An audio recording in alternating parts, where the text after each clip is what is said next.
నమస్కారం. ముందుగా అందరికీ నూతన సంవత్సర మరియు సంక్రాంతి శుభాకాంక్షలు. ఈ 2025వ సంవత్సరంలో ఈ ప్రెస్ మీట్ ని ఒక చిన్న కథతో మొదలు పెడదాం. మనం ఒక పేదవాడు ఎముకలు కొరికే చలిలో వణుకుతూ ఉన్నాడు. అది చూసిన ఒక పెద్ద మనిషి, అలా వణుకుతూ ఎంతసేపు ఉంటావు, ఆగాగాగు, నేను లోపలికి వెళ్ళి నీకు చక్కగా వెచ్చటి రగ్గు తీసుకొచ్చిస్తాను, అది కప్పుకున్నావంటే చాలా బాగుంటుంది ఈ చలిలో నీకు అని చెప్తాడు. చెప్పి ఆ పెద్ద మనిషి పాటికి ఆ పెద్ద మనిషి వెళ్ళిపోతాడు. బయట ఇతను వెయిట్ చేస్తూ ఉంటాడు. ఆ పెద్ద మనిషి ఎప్పుడు వస్తాడు, ఆ రగ్గు ఎప్పుడు తెస్తాడు, నేను ఎప్పుడు కప్పుకోవాలి, నేను ఎప్పుడు నిద్రపోవాలి అని. మాట ఇచ్చిన పెద్ద మనిషి ఇచ్చిన మాట సంగతి మర్చిపోతాడు. మరుసటి రోజు ఉదయం ఆ మనిషికి ఆ మాట గుర్తొచ్చి బయటకు వచ్చి చూస్తే అప్పటికి ఆ పేదవాడు చనిపోయి ఉంటాడు. అతని చేతిలో ఒక ఉత్తరం ఉంటుంది. అది తీసుకుంటే దాంట్లో ఇలా రాసి ఉంటుంది: అయ్యా, నా శరీరం చలిలో ఉన్నా, ఆ చలికి అలవాటు పడిపోయి ఉంది, బతికున్నా నేను అప్పుడు. కానీ మీరు కలిగించిన ఒక ఆశ వల్ల, మీరు చెయ్యలేనటువంటి ఒక మాటను మీరు చెప్పడం వల్ల, ఆ ఆశతో నా శరీరం ఆ చలికి తట్టుకునే శక్తిని కోల్పోయి అలా చచ్చిపోయి ఉన్నాను. అప్పుడు ఆ పెద్ద మనిషికి అర్థమైంది, ఓహో, మనం ఇలా తెలియకుండా ఒక ప్రాణాన్ని తీసేసామా అని. ఇక్కడ ఆ మాట ఇచ్చిన పెద్ద మనిషి ఎవరు అని నేను అడగట్లా, ఆ పేదవాడు ఎవడు అని కూడా నేను అడగట్లా. తెలుసుకోవాల్సింది ఏంటి అంటే, చేత కానప్పుడు, చెయ్యలేనప్పుడు మాటలు చెప్పకూడదు, ఆశలు కలిగించకూడదు. వీటినే అచ్చ తెలుగు భాషలో చెప్పాలంటే శుష్క వాగ్దానాలు అంటారనమాట.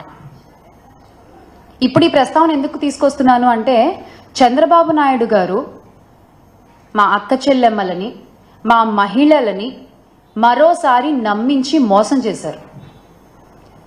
ఆయన మాకు ఇస్తానన్న వాగ్దానం నిలబెట్టుకోలేకపోగా, ఇస్తానన్న హామీలు ఇవ్వకపోగా, జగనన్న ఇస్తున్న పథకాల్ని కూడా ఆపేసి ఈ రోజున ఆంధ్ర రాష్ట్రంలో ఉన్న మహిళలకి, ఆడపిల్లలకి, వారి కుటుంబాలకి తీవ్ర ద్రోహాన్ని చేశారు. ఎన్నికల సమయాల్లో సూపర్ 6 అంటూ పెద్ద పెద్ద బ్రాండింగ్స్ వేసుకున్నారండి కూటమి ప్రభుత్వం. మనం చూడొచ్చు ఇక్కడ ఈ సూపర్ 6 అంటూ ఈ పెద్ద పెద్ద బ్రాండింగ్ ని పట్టుకుని కూటమి నాయకులు పవన్ కళ్యాణ్ గారితో సహా ప్రతి ఇంటికి తిరిగి ఈ హామీలన్నీ ఒక పేపర్ పై పెట్టి నాయకులు సంతకాలు చేసి ప్రజలకు ఇచ్చారు. దీన్ని ఒక బాండ్ పేపర్లా భావించండి, మీ ఆ హామీలకి ఎటువంటి ఢోకా లేదు అని చెప్పారు. అందరూ సంతకాలు చేశారు. కానీ ఈ రోజున అధికారంలోకి వచ్చిన తర్వాత వీటి ఊసే లేదు. ఆ రోజున మీరు అబద్ధాలు చెప్పి బాండ్ పేపర్లు అంటూ ప్రతి ఒక్కళ్ళు సంతకాలు చేసి ఈ పేపర్ని ప్రజల చేతిలో ఇలా పెట్టి, ఈ రోజున మీరు వచ్చిన తర్వాత వాటి ఊసే ఎత్తకుండా ప్రజల్ని మోసం చేస్తుంటే, ఆ రోజు మీరు పెట్టిన సంతకాల విలువేంటో మీరే చెప్తున్నారు. ఇదేనా మీ సంతకం విలువ? ఈ రోజు ఉదయం జగనన్న కూడా ఇదే విషయమై ఆంధ్ర రాష్ట్ర ప్రజల పక్షాన, అలాగే మహిళల పక్షాన ఎదుర్కొంటున్నటువంటి సమస్యలపై, ఎగ్గొట్టేసిన హామీలపై ట్విట్టర్ వేదికగా చంద్రబాబు నాయుడు గారిని నిలదీయడం జరిగింది. ఇప్పుడు ఒక సాటి మహిళగా మా మహిళలకు జరుగుతున్న అన్యాయాలపై నేను కూడా అడుగుతున్నాను. ఎందుకని ఇలా పదే పదే మహిళల్ని మీ మాటలతో నమ్మించి మోసం చేస్తున్నారు? ఇది చీటింగ్ కాదా? ఇది అన్యాయం కాదా? అసలు ఇలా మహిళల్ని మోసం చేస్తున్నందుకు చట్టపరంగా మీ పైన 420 కేసు పెట్టచ్చు. ఎందుకండి? ఎందుకు మీరు ఇచ్చిన వాగ్దానాలపై మీకు అంత చులకన భావం? ఎందుకు మీ మేనిఫెస్టో అంటే మీకు అసలు అంత లెక్క లేదు? ఎందుకు ప్రజలకు ఇచ్చిన మాటల్ని టేక్ ఇట్ ఫర్ గ్రాంటెడ్ గా తీసుకుంటారు మీరు?